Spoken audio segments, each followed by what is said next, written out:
La confrérie des Louves de Florence Rhodes aux éditions du Caïman. Samedi, 18h05. Thibaut de la Trace frissonna dans la voiture. Il était en planque rue de Belleville, face au domicile des Le Rouge. On attendait le mandat du juge pour appréhender la petite, et Hamelin lui avait recommandé de ne pas la perdre de vue d'ici là. « Je sais que tu es crevé, mais ça ne prendra pas longtemps », lui avait-il précisé. Pas une seconde, Thibaut n'avait soupçonné Manon, cette gamine sublime et immature qui avait eu le sang-froid de venir au 36 chanter les louanges d'un type qu'elle avait tué 2 jours plus tôt. Il avait fallu l'intuition d'Abel pour la démasquer. Au début, le Savoyard n'avait rien compris. « C'est pourtant simple », lui avait répondu le chef de groupe. « Ah, le code de l'immeuble des Schaeffer, 1870. Je m'en souvenais parce que lundi soir, quand on est allé apprendre à la veuve qu'elle l'était, le roux avait les mains grasses de chips et j'ai préféré le taper moi-même. B. Les investigations de Le Goff sur le téléphone de Manon indiquent qu'elle a cherché, le soir du meurtre, la date de la bataille de Sedan, qui est précisément 1870. L'heure de la recherche est celle à laquelle Ageil a vu l'inconnu en parka entrer dans l'immeuble. J'imagine que Schaeffer l'avait amené au domicile conjugal un jour où sa femme était absente et qu'il lui avait mentionné ce moyen mémotechnique. Mais les jeunes et l'histoire de France, bien sûr. Thibaut n'avait pas osé avouer qu'il était lui-même incapable de resituer sur l'échelle du temps le moindre événement historique, à l'exception de la prise de la Bastille ou de la victoire de Marignan. Se sachant suivie, elle a sans doute cherché à faire accuser Denise Schaeffer, qu'elle ne devait pas porter dans son cœur pour des raisons évidentes, avait poursuivi Abel. Quelques minutes plus tard, un message de Martens confirmait son intuition. Elle avait retrouvé dans le fond de sa poche le fax de Sénéchal et l'avait soumis à Kevin Régal, qui avait formellement identifié Manon le Rouge comme étant venu lui acheter un choker en début d'année. Thibaut se frotta les yeux. S'il avait pu attraper au vol quelques heures de sommeil, le compte n'y était pas et il luttait pour les maintenir ouverts. Il n'avait qu'une envie, arrêter la meurtrière et aller s'enterrer 2 jours entiers sous la couette sans plus penser au meurtre de Schaeffer ou aux yeux de Diane Martens, ni d'ailleurs à ses hanches, ses sautes d'humeur ou son sourire. Il ne regrettait pas sa décision de rompre, seulement que ce soit aussi difficile. Quand, à la force de méthode Coué, il parvenait à faire taire les sentiments que lui inspirait la femme, voilà que l'admiration pour la ténacité du flic prenait le relais. Le rôle de Martens dans l'enquête s'était montré déterminant. Côté passager, on toquait à la vitre. Le Goff, un gobelet de café dans chaque main, se tenait sur le trottoir. De la Trace débloqua la portière. « C'est le ciel qui t'envoie. Je me suis dit qu'un petit expresso te ferait le plus grand bien. » De la Trace posa ses mains glacées sur le mug en carton et au plafond de la voiture, un regard extatique. « Je peux mourir heureux. De froid, mais heureux. Dépêche-toi de le boire. On a fini par mettre la main sur le juge. Je t'apporte le mandat. » De la Trace avala une gorgée. Pas trop tôt. 18h09. Manon avait redouté que le moment venu, l'intensité de sa haine ne donne des signes de faiblesse. La bouffée d'aversion que lui inspira la vue des 3 femmes la rassura. Allongée sur le zinc à 20 mètres du sol, elle les avait vues s'approcher de l'immeuble. Arrivée la première, Clara avait garé sa Fiat 500 sur une place pour handicapés et avancé jusqu'à l'immeuble de sa démarche éthérée. Tout à fait son genre de penser que les règles n'étaient pas faites pour elle. Si un flic la verbalisait, elle irait sans doute lui expliquer avec force battement de cils qu'un bel homme comme lui n'avait pas le droit d'être aussi injuste. Le pauvre type déchirerait dans la seconde son carnet à souche avec un sourire niais. La façon dont Clara jouait de son charme avait toujours tapé sur les nerfs de la jeune fille. Chaque fois qu'Édouard appelait Clara « Miss Monde », Manon buvait du petit lait. Un soir où il avait un peu trop bu, ils étaient au lit dans une chambre du Méridien. Il avait ajouté les yeux dans le vague et un sourire aux lèvres. « Faut reconnaître, c'est une sacrée belle fille. La plus belle que j'ai eu l'occasion d'approcher. » L'aversion qu'inspirait Clara à Manon s'était instantanément changée en haine. Sanglée d'un impair noir façon Gestapo, Maud était arrivée peu après de l'avenue Velasquez, meurtrissant la neige de son pas lourd. Quelle ordure, celle-là! Qu'avait-elle besoin de se mêler de leur histoire, cette fonctionnaire aigrie? Elle ne pouvait pas se contenter de classer ses dossiers ou d'exécuter quelques tâches mortellement ennuyeuses qui lui incombaient dans son ministère poussiéreux. Elle avait poussé Édouard à la rupture sans en informer Denise ou Clémence. Hors de question que ces 2 précieuses amies soient affectées.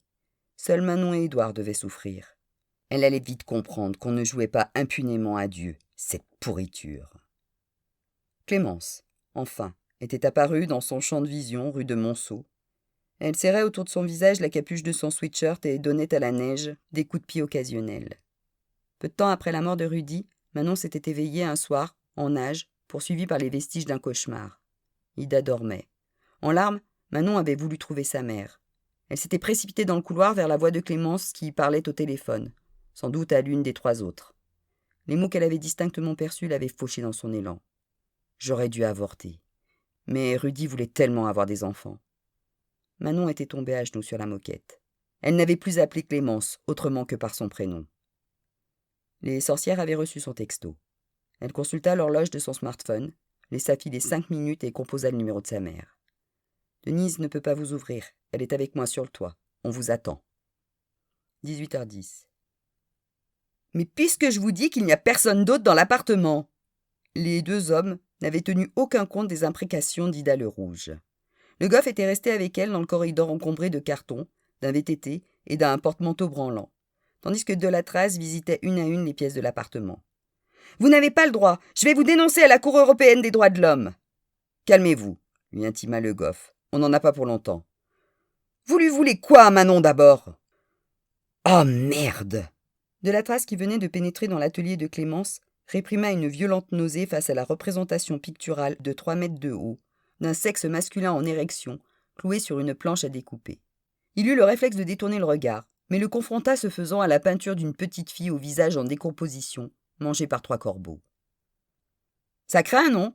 lui cria Ida du couloir. « Et il y a des illuminés pour trouver ça génial.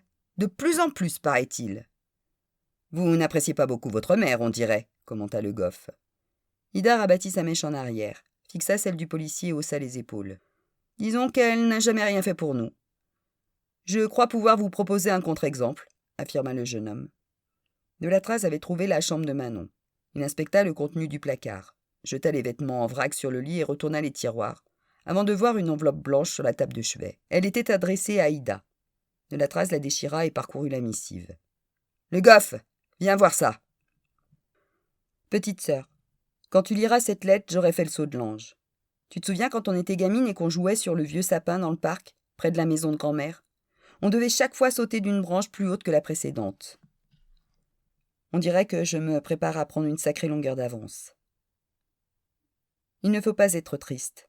La vie sans Édouard ne présente aucun intérêt, c'est aussi simple que ça. Tu vas sans doute entendre des tas de choses sur moi. Certaines seront vraies, d'autres complètement fausses. On ne va pas se mentir. Depuis la petite enfance, nous n'avons plus été très proches toutes les 2. Il faut croire qu'avec le temps, ce lien intense qui unit les jumeaux s'est distendu, sans que ni l'une ni l'autre ne mettent beaucoup d'énergie à le raviver. C'est dommage, mais c'est comme ça. Tu restes malgré tout la dernière personne vivante à m'avoir aimée, et je n'assure pas des masses, à te laisser comme ça, avec une pile de questions sans réponse. Alors voilà ce que tu dois croire. J'ai aimé Édouard comme j'aurais plus jamais aimé. Il n'était pas prêt, de son côté, à tout sacrifier pour nous. J'ai voulu le punir, mais disons que les choses m'ont un peu échappé. Enfin voilà, je l'aimais à mourir, à le tuer, et on dirait bien que c'est ce que j'ai fini par faire. Le reste serait trop long à expliquer, mais faut que je te dise qu'avant de tout gâcher, Édouard m'avait rendue très heureuse. Depuis janvier de l'année dernière, j'étais à lui et lui à moi. Un peu comme 2 âmes errantes en quête l'une de l'autre à travers les siècles et les vies, qui enfin se retrouvent et s'unissent. C'était aussi simple que ça. Enfin, du moins, jusqu'à ce que les sorcières s'en mêlent et se mettent à tout compliquer. Je te promets qu'elles ne vont pas s'en sortir comme ça. Je n'ai pas l'intention de partir sans régler mes comptes. Édouard était un être exceptionnel. Mais comme beaucoup d'hommes, il pouvait parfois manquer d'envergure. Il a perdu de vue la grandeur de ce qui nous unissait. Ce qui aurait dû n'être qu'un obstacle mineur est à ses yeux devenu insurmontable. Un vrai gamin, malgré ses 24 ans de plus que moi. Voilà, tu sais tout ou à peu près. Ne laisse personne te convaincre que j'étais folle ou malheureuse. Ceux qui le penseront n'auront rien compris. J'ai eu la chance de connaître l'amour parfait. Le prix à payer, crois-moi, est bradé. Je t'embrasse. Ta sœur, Manon. Ida se sentait pétrifiée sur le seuil de la chambre. Delatraz se rua vers elle et lui brandit la lettre sous les yeux. Ta sœur est sur le point de se tuer en se jetant dans le vide. Alors si tu as une idée, c'est le moment de l'ouvrir. Ida porta la main à sa bouche et secoua la tête avant de pousser un hurlement hystérique. D'où est-ce qu'on peut se jeter dans le vide ? Les monuments publics sont protégés, dit le goff. C'est forcément... Attends, l'autre jour, quand elle est venue déposer au 36, elle a mentionné un toit d'immeuble. Où ça? Le jeune homme se massa les tempes. Je ne sais plus. Hamelin m'a appelé hors de la pièce juste à ce moment. Manon est restée avec Séverin. J'appelle Séverin, dit de la Trase. Il composa le numéro avant de raccrocher. Messagerie. Il nous faut le PV. J'essaie d'appeler le commandant au 36, avec de la chance il y a encore. Un samedi. Le Savoyard haussa une épaule, manière de demander à son jeune collègue s'il avait une meilleure idée. Abel? Non, c'est Martens. La pause qui suivit exprima la frustration du Savoyard. Cache ta joie, ajouta-t-elle. Bon sang, Diane, tu sais que le monde ne tourne pas autour de ta petite personne, ou bien? Passe-moi le prof. Pas là. Et qu'est-ce que tu fous au bureau un samedi d'abord? J'arrive tout droit d'Austerlitz. Je suis passé chercher mes affaires. Je te rappelle que j'ai sauté dans un train à l'improviste jeudi. Bon, tu sais où trouver le dossier Schaeffer? Game over, Thibaut. C'est la petite Le Rouge qui l'a buté. Merci pour l'info. On est au courant. Trouve-moi ce dossier, bon sang, c'est urgent. Tu cherches quoi? Les minutes de l'entretien de Manon. Je te rappelle. Le lieutenant raccrocha et se dirigea vers le bureau d'Hamelin. L'étonnement la figea sur le seuil. La surface du bureau était vide. Disparues les piles de dossiers, envolées les chapelets de post-it. Sur le meuble de rangement, au lieu du fatras habituel, trônait, seul et assoiffé, un petit ficus malingre. Il lui fallut plusieurs secondes pour réconcilier cette cellule de moine avec la pièce qu'elle n'avait jamais connue que surencombrée. Martens se dirigea vers le bureau de la Trase et identifia devant l'ordinateur le dossier Schaeffer. Elle l'ouvrit, prit les minutes et composa le numéro du Savoyard. « C'est bon, je l'ai sous les yeux. On est chez les Le Rouge. Manon n'est pas au nid, mais elle a laissé une lettre sur sa table de chevet. Qui dit quoi? Qui dit adieu, pour faire court. » Martens digéra l'information. Mais en quoi le PV? Elle veut se jeter dans le vide. Le goff se souvient vaguement d'une histoire de toi. Tu peux jeter un œil? Elle feuilleta le document, scannant les pages du regard. Je l'ai. Le toit de l'immeuble des Schaeffer, boulevard Malesherbes. C'est là où Schaeffer l'a embrassé pour la première fois. Je vous y rejoins. Ok, mais avant, essaie de joindre les 4 femmes, à commencer par Moderman. Manon parle de compte à régler. Ce n'est pas très clair avec qui, mais comme Herman avait forcé Schaeffer à rompre, il se peut que ça la concerne. 18h16. De l'index, Élise Hamelin essuya une larme. « Faut pas vous en faire, ma petite dame. Un de perdu, 10 de retrouvé. » Le chauffeur était une noire opulente, née avec un large sourire qui lui mangeait la moitié du visage. Depuis 5 minutes, elle jetait dans le rétroviseur à la passagère chargée place de Clichy, une jolie brune au regard accablé, de petits coups d'œil qui se voulaient discrets. Près du levier de vitesse était punaisé un petit portrait de Claude François, la frange éclatante, les bras croisés dans une veste de velours rouge. La passagère la considéra, surprise. La maman éclata de rire. « Oh, c'est pas bien difficile à deviner, vous savez. Vous êtes pâle comme un petit cul blanc, triste comme une pierre tombale, et en plus vous allez à l'aéroport. Vous fuyez un chagrin d'amour, ma belle. Mais moi, je vous le dis, les hommes, ça va, ça vient. Croyez-en la grosse Kumba. Faut pas se mettre la rate au courbouillon. Il n'y en a pas un pour attraper l'autre. Comment il s'appelle, le gars qui vous a fait des misères? Abel. Mais c'est moi qui l'ai trahi. Et c'est moi qui le quitte. La nouvelle parut réjouir Kumba qui éclata d'un nouveau rire sonore. Alors c'est vous qui avez tout compris, ma petite.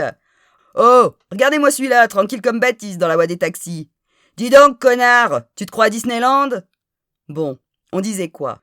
Ah oui, vous avez eu bien raison, parce que tôt ou tard, votre Abel, il vous aurait... Excusez-moi. Élise venait de rallumer son portable et fut intriguée par la notification d'un message audio sur son compte Facebook. Nom de l'expéditeur, Gaël Hamelin. D'un clic, elle accepta le message et se plaqua l'appareil sur l'oreille pour s'isoler du trafic. « Bonjour Élise, vous ne me connaissez pas, je suis Gaël, le frère d'Abel. » Il n'aurait pas eu besoin de le préciser. Le timbre était très proche de celui de son mari, peut-être un peu moins grave. Le débit, rapide et saccadé, indiquait que son beau-frère n'appelait pas pour présenter ses vœux de bonne année. N'ayant pas vos coordonnées, je me permets de vous contacter par le biais des réseaux sociaux. Voilà, ça fait 1 heure que j'essaie de joindre mon frère. J'ai peur qu'il ne soit en danger et je me trouve à 8000 kilomètres. S'il n'est pas avec vous, j'ai besoin que vous le trouviez et que vous ne le lâchiez pas. C'est très important. Un instant, la voix se tut avant de reprendre à vive allure. Écoutez-moi avec attention. Il se peut que dans le but d'éviter à Abel une erreur tragique, je l'ai poussé à en commettre une plus grave encore. Je vais faire court. Comme Abel vous l'a sans doute raconté, on a perdu nos parents et notre jeune sœur dans un accident de voiture. Cet accident impliquait un autre véhicule qui nous a percutés de front un soir de mai 1980. Le chauffeur était saoul comme un Polac et on a toujours soupçonné qu'il était sous l'emprise de la drogue. Mais ce n'était pas son état qui a causé l'accident. C'est mon père qui a perdu le contrôle de sa voiture. Jusqu'à aujourd'hui, Abel ne le savait pas. Nouvelle pause. Gaël cherchait ses mots. Je ne sais pas si vous êtes au courant, mais Abel a eu une petite enfance compliquée. Ma mère a accouché à 5 mois, il pesait 900 grammes, il est resté des semaines en couveuse, il y avait eu des complications, pulmonaires et cardiaques entre autres. À moins de 2 ans, il avait déjà subi 5 opérations chirurgicales. Il a fini par s'en remettre. Mais sur le plan psychologique, il est resté marqué par ses premiers mois de vie. Il faisait des crises de somnambulisme ou des cauchemars terribles qui réveillaient toute la maison au milieu de la nuit. Au point qu'il était régulièrement suivi par un psychologue. Cette nuit-là, celle de l'accident, il s'est endormi sur la banquette arrière et s'est réveillé peu après dans un état second. Il s'est redressé et a posé les mains sur les yeux de papa. C'est comme ça que c'est arrivé. Il n'en a conservé aucun souvenir. Il était endormi. Marcus Keller, l'autre conducteur, était un chauffard récidiviste et comme je vous l'ai dit, il était bien chargé cette nuit-là. Abel a tout naturellement supposé que c'était lui qui nous était rentré dedans et j'ai tout fait pour qu'il continue à le croire. Vous imaginez ? C'était assez difficile de perdre nos parents et notre petite sœur Zoé, dont Abel était fou, sans qu'il s'attribue en plus la responsabilité de leur mort. Il ne l'aurait pas supporté. La voix de Gaël se brisa. Moi-même, je n'ai pas pu lui pardonner. J'ai fini par couper les ponts, par déménager à l'autre bout du monde. Lui pardonner était au-dessus de mes forces, mais je pouvais le protéger. Et c'est ce que j'ai fait en lui cachant la vérité. Ce que je n'avais pas prévu, c'est qu'il allait vouer sa vie à corriger ce qui lui apparaissait comme une injustice monstrueuse. L'assassin de sa famille en liberté. Le hasard a voulu que Keller, grâce à ses appuis politiques, soit parvenu à échapper aux poursuites, dans le cadre de 2 autres accidents dont il était réellement responsable, ce qui, aux yeux d'Abel, crédibilisait sa culpabilité. J'ai laissé faire. Je me disais qu'il ne passerait jamais à l'acte, que c'était juste un moyen pour lui de faire le deuil. Et puis, je ne sais pas comment, aux dernières nouvelles, Keller se trouvait en Amérique du Sud. Il a fini par le retrouver. Il s'apprêtait à le tuer. Il était temps de lui dire la vérité. Je ne pouvais pas laisser Abel passer le reste de ses jours derrière les barreaux. Alors tout à l'heure, je l'ai appelé et je lui ai tout raconté. Il m'a écouté jusqu'au bout. Après, il a juste dit « Alors, c'était moi ?» Il a raccroché. Plus que les mots, c'est son intonation tellement perdue qui me fait craindre le pire. Je suis en route pour l'aéroport. J'ai un vol pour Newark dans 1 heure, d'où je prendrai la première correspondance pour Paris. Vous comprenez pourquoi d'ici là, il est très important de ne pas le quitter d'une semelle ? Je vous rappellerai de New York. Changement de programme, annonça Élise. On retourne à Paris. Vite. La grosse blague savait détecter l'urgence autant que la tristesse. Sous une averse de klaxon, elle opéra sur le boulevard un demi-tour ébouriffant. 18h17. Les 2 mains agrippées au volant, le Goff fixait à travers le pare-brise la mer de capots qui ondoyait devant eux. À côté de lui, le Savoyard voyait sa 5e tentative pour joindre Hamelin orientée vers sa messagerie vocale. « Je t'avais dit de prendre par la chapelle !» s'emporta de Latraz. « À cette heure-ci, ça va plus vite par République !» répondit le Goff. « La preuve que non ! Si Martens était là, elle te dirait que, si elle était là, on serait arrivé depuis des plombes !» Son portable siffla un air guilleret. « Allô, Élise ? Je vous entends mal. Écoutez, je regrette, mais vous ne tombez pas très bien. » Il marqua un silence. « Non, je ne sais pas où il est. J'essaie justement de le joindre. » Nouveau silence. « Je vous fais signe dès que je le vois. » Le Savoyard déboucla sa ceinture. « Qu'est-ce que tu fais ? » ?»« Métro. Rejoins-moi là-bas. » Il claqua la portière et se fraya un passage dans le trafic. 18h21. Le vent s'était levé. Ces bourrasques glaciales cinglaient les 3 femmes alignées dans la nuit comme des chimères entre les tours de Notre-Dame. En contrebas du toit de zinc, Manon savourait. À ses côtés, dos au vide, au bord de la gouttière, Denise était assise dans la neige, les mains liées, à sa merci. Plus haut, luttant pour conserver leur équilibre, les pieds aussi espacés que possible afin de s'assurer une meilleure stabilité, Clara, Maude et Clémence n'en menaient pas large. Manon regretta que Clara ne portât pas l'une de ses habituelles paires de bottes en daim qui la rehaussaient de 12 centimètres. La faute à la neige, sans doute. Pas qu'elle ait l'air très à l'aise dans ses Stan Smith, mais ça aurait valu le coup d'œil. « Manon, putain, tu peux nous dire ce qu'on fout là ?» s'enquit Clémence. « Ta gueule !» lui répondit sa fille. « Je ne suis pas certaine de l'efficacité de tes méthodes d'éducation, Clémence, » hasarda Clara. « Je te rassure, elle ne prévoyait pas d'écrire un bouquin de référence sur le sujet, » ricana Manon. « Ce n'est pas son truc, la maternité. »« Je me trompe, Clémence ? Bon, maintenant, arrête, chérie. Je ne sais pas ce que tu me reproches, mais on va en parler. Tu te souviens comment on se faisait griller des marrons dans la cheminée quand vous étiez petite? C'est arrivé une fois. Et au bout d'un quart d'heure, tu t'étais arrêté pour prendre un coup de fil d'elle. » Manon avait désigné Maud du menton. « Et puis, c'est un peu tard pour les surnoms affectueux, tu ne trouves pas? Je sais que tu ne voulais pas d'Ida et moi, alors ton numéro de mère poule à 2 balles. Je vais faire l'impasse dessus si ça ne te dérange pas. » Je suis tellement désolée, Manon. Écoute, on va rentrer à la maison, toutes les deux. On a vachement de retard à rattraper. Donne-moi la main. Clémence fit un pas en avant, manqua de glisser sur la neige et rétablit son équilibre in extremis. Vous avancez, votre précieuse Denise s'écrase sur le bitume. Vous parlez, même chose. Je vois l'ombre de la queue d'un téléphone portable, pareil. C'est clair? Si oui, hochez la tête. Les 3 femmes opinèrent. Manon sourit.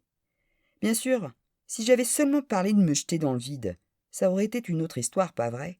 Mais qu'une menace pèse sur l'une des 4 radasses et tout de suite ces branle-bas de combat. Vous m'avez trop pourri mon enfance toutes les 4, avec vos jeux de gamine. Chacune se ferait couper en rondelles pour les 3 autres. Mais le reste du monde, il peut crever, hein. Vous m'avez volé. J'allais dire, ma mère. Elle eut à rire sans joie. Enfin, plutôt, le fait d'avoir une mère. Manon, je te jure. La jeune fille toisa sa mère et posa une main sur l'épaule de Denise qui ferma les yeux. Clémence leva les mains en signe d'apaisement et mima des paroles d'excuse. De toute façon, il n'y a que 2 personnes qui me comprenaient vraiment. Mon père et Édouard. Paix à leur âme. Et Édouard, il a fallu que vous me l'enleviez. Les yeux de Manon se brouillèrent de larmes qu'elle essuya de la manche. Aucune de vous n'était heureuse dans sa vie de bolosse. Alors, fallait qu'on ne le soit pas non plus, hein? Mais de quoi elle parle? Chuchota Clara. Seul le vent lui répondit. Pourquoi on est là, Manon? Comme il y a 25 ans sur le perron des Cortèze, le timbre posé que Maud pouvait adopter en situation de stress sidéra Denise. Elle était parvenue à loger dans son intonation autant de sollicitude que de bonne volonté. Manon se montra moins impressionnée. « Je me disais bien, elle ne l'a pas encore ramené, l'autre. Voilà comment ça va se passer. Vous allez me faire toutes les 4 les excuses que vous me devez. Et peut-être qu'alors, je vous rendrai votre précieuse amie. Dans le cas contraire, elle et moi, on plonge. Ça va, c'est clair ?» Personne ne lui répondit. « Pas de réponse, bonne réponse. Qui veut commencer ?»« Moi. » Les mains toujours liées dans le dos, Denise tenta de s'agenouiller. « Ne bouge pas, Denise. » La voix de Maud était sans appel. « C'est toi la chef, hein ?» lui siffla Manon. « Ça a toujours été toi, non? En fait, vous avez toutes votre créneau. Toi, tu es le neurone, la cérébrale, la machine. Clémence se la joue rebelle du dimanche avec ses peintures de mythos. Miss Monde, c'est la belle qui mène les hommes par le bout du nez. » Ses yeux de glace revinrent sur Denise. « Et toi, t'es juste rien. La boring du groupe, celle qu'on ne calcule pas. Ton seul titre de gloire, c'était de t'être fait passer la bague au doigt par un beau gosse. Et il est mort maintenant. Retour à la case départ. » Denise se revit paralysée dans un coin du bureau de Cortez pendant que Clara brandissait une bouteille ou que Maud soulevait une bûche.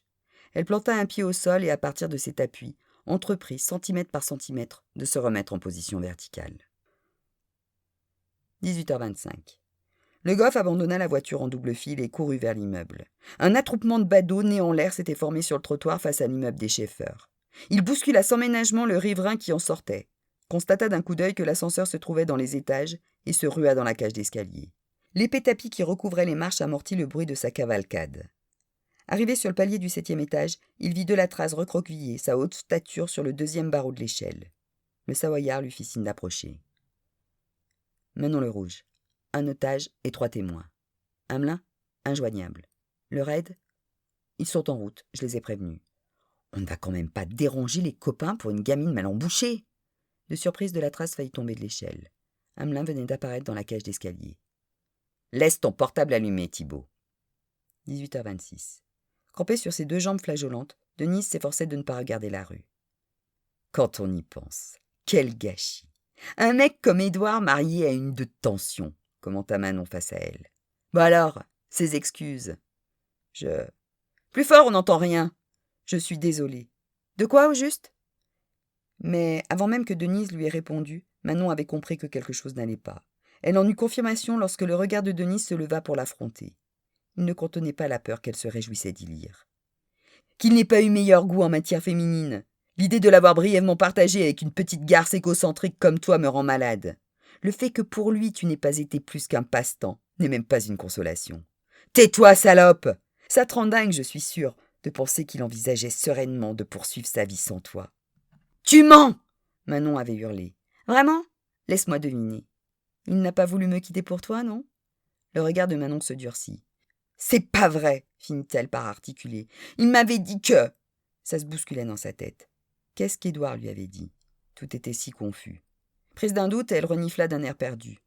Denise dissipa ses interrogations. « Si c'était le cas, tu n'aurais pas eu besoin de le tuer. Je me trompe ? » « C'était un… » La respiration de la jeune fille siffla. « Je ne voulais pas le… » « Tu ne supportais pas de le savoir heureux avec moi, » poursuivit Denise. « C'est pas vrai. Édouard ne t'avait pas choisi. Il s'était sacrifié. » Mais elle n'y croyait pas elle-même. L'expression affolée de ses yeux rougis la trahissait. Ça ne l'empêcha pas de poursuivre au rythme effréné d'une fuite en avant. « Il a sûrement eu peur que tu fasses une connerie. Il s'était attaché à toi avec le temps, un peu comme un toutou. »« Bien sûr !» ricana Denise. « C'était tout lui, ça. Le sens du sacrifice. »« Non, mais tu t'entends ? » ?»« Tu veux mourir, c'est ça !» Manon avait rugi. Elle fit un pas vers Denise et l'attrapa par le col. « Du calme, petite !» 5 regards se tournèrent vers le fait. La silhouette d'Amelin se détachait du ciel de jais. « Tu sais que tu es une belle emmerdeuse, toi !»« Reculez, ou je saute avec elle !» Manon s'était placée derrière Denise qu'elle tenait par les épaules. Amelin enfonça les mains dans les poches de son duffel-coat. « C'est vrai, quoi, c'est le week-end. On pourrait être tranquillement avachi sur le canapé à mater les experts. Mais non. Autant faire les guignols sur un toit, dans un froid à ne pas sortir à minuit de son igloo. Ah, je te jure !» Amelin descendit d'1 mètre et s'assit contre une sortie de toit. Il tira de sa poche un paquet de camels et s'alluma une cigarette. La première depuis 17 ans. « Retournez-y sur votre canapé pourri, je vous ai pas demandé de venir, moi. J'ai rien demandé d'ailleurs, même pas à venir au monde. » Amelin inhala longuement. « Alors, primo, mon canapé n'est pas pourri. C'est un château d'axe en cuir de buffle, réalisé par des maîtres selliers italiens. Deuxio, petite conne. Moi non plus, pour information, je n'ai pas demandé à ce que tu viennes au monde. Et je trouve qu'il ne se porterait pas plus mal sans toi. Disons que ça ne ferait pas une grande différence. »« Mais taisez-vous à la fin !» L'injonction venait de Clémence. Elle sentit sur son épaule la poigne solide de Maude. « Mais tu ne vois pas qu'elle va finir par sauter ?» Clémence s'effondra en larmes dans les bras de son amie. « C'est un drôle de type, mais je crois que si quelqu'un est capable de l'en empêcher, c'est bien lui, » répondit Maude à voix basse. « Tu crois vraiment qu'il sait ce qu'il fait ?» Maude hocha la tête, espérant du fond du cœur ne pas se tromper. « C'est chiant, ces interférences, » commenta Amelin, la tête en arrière, tout à la saveur de la nicotine. « Vous m'avez bien saoulé tout autant que vous êtes cette semaine. » On en était où ? Ah oui, tertio. Je préférerais être ailleurs, mais je n'ai pas franchement le choix. La bonne nouvelle… Il s'interrompit pour consulter son smartphone et esquissa un sourire lointain. « Me fera toujours marrer ce con. » Son regard se posa à nouveau sur Manon, chargé d'ennui. « La bonne nouvelle, c'est que je ne suis pas tenue à une obligation de résultat. Et oui, c'est l'avantage du métier. Flic, faut faire son possible. Mais si ça ne suffit pas, personne ne vient vous chercher les poux dans la tête. Donc, si on transpose au problème qui nous occupe, tu veux sauter ? Eh bien, vas-y, le plus tôt sera le mieux. Tu veux l'emmener avec toi ? » Il désigna Denise des 2 doigts qui tenaient la cigarette. « Ne te gêne pas, ce n'est pas moi que ça dérange. » La main que Manon avait posée sur l'épaule de Denise retomba le long de sa hanche. Le toit sombra dans un silence uniquement troublé par les bourrasques du vent d'hiver. Le regard d'Amelin se reposa sur son portable. « Qu'est-ce que tu décides ? » demanda-t-il après un moment. « Vous êtes un salaud ! Je vais me tuer !» cria Manon d'une voix stridente. « Elles témoigneront que vous m'y avez poussé et ça m'étonnerait beaucoup qu'on vous laisse vous en sortir comme ça. »« Elle !» Amelin partit d'un rire amusé qui s'acheva en quinte de tout. « La clope, j'ai plus trop l'habitude. »« Ce sont elles, tes témoins ? » ?»« Mais tu viens de le dire, pauvre tâche. Elles n'en ont rien à foutre de ta gueule. Leur petit clan de filles, c'est tout ce qui compte. De mon point de vue, d'ailleurs, tu ne laisseras pas beaucoup de regrets. » Il énuméra sur les doigts. « Voyons, ton père est mort, ta mère s'en fout, ta sœur, ce n'est pas beaucoup mieux. Note bien, elle a l'excuse d'être amoureuse. Schaeffer s'était servi de toi. En fin de compte, je pense que tu as pris la bonne décision. » Manon jeta un coup d'œil sur la rue, les larmes aux yeux. Elle agrippa Denise aux épaules et prit une inspiration, qui s'acheva dans la neige quand les 2 femmes furent plaquées au sol par le quintal du Savoyard. Profitant de la diversion offerte par Amelin, de la Trace avait grimpé sur le toit à la faveur de l'obscurité à partir d'une lucarne située derrière la jeune fille. Manon poussa un cri de douleur. Tout va bien, Thibaut ?» Hamelin tira sur sa cigarette et fit une grimace de dégoût. « Ça ne va pas arranger mon tour de rein, ces conneries. Sinon, j'ai entendu comme un os craquer. Un des tiens ? Non, je ne crois pas. Or, c'est pas très grave. Le goff ? Présent, fit une voix sous la lucarne. Tu nous appelles une ambulance ? C'est parti. Martens, t'es avec nous ? Oui. Tu t'occupes de faire évacuer nos amis ? Ok. Tiens, je te rends ton paquet, le goff. Tu ne devrais pas fumer. C'est de la cochonnerie. Il écrasa le mégot. Dans la neige, la cendre traça sous son talon un cratère charbonneux. 19h02. L'ambulancier referma la portière. Martens se tourna vers de Latraz.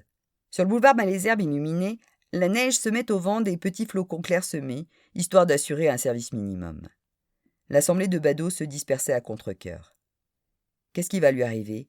demanda Martens. « Elle était mineure au moment des faits, » répondit de Latraz. « Ce sera au juge des enfants de se faire une opinion. Mais, avec à son actif un homicide commis de sang-froid et une prise d'otage, le transfert devant un tribunal ne peut pas être exclu. Elle risque plusieurs années de tôle. Et pour nous, qu'est-ce qui va se passer ? Qu'est-ce que tu veux dire ? Toi et moi, on en reste là, chacun de son côté ? Il n'hésita qu'une seconde. Oui, je regrette, mais tu avais raison lundi. On ne cherche pas la même chose. Elle tenta de protester, il leva la main. Je sais ce que tu vas dire. C'est moi qui me suis attachée. Ce n'était pas le contrat.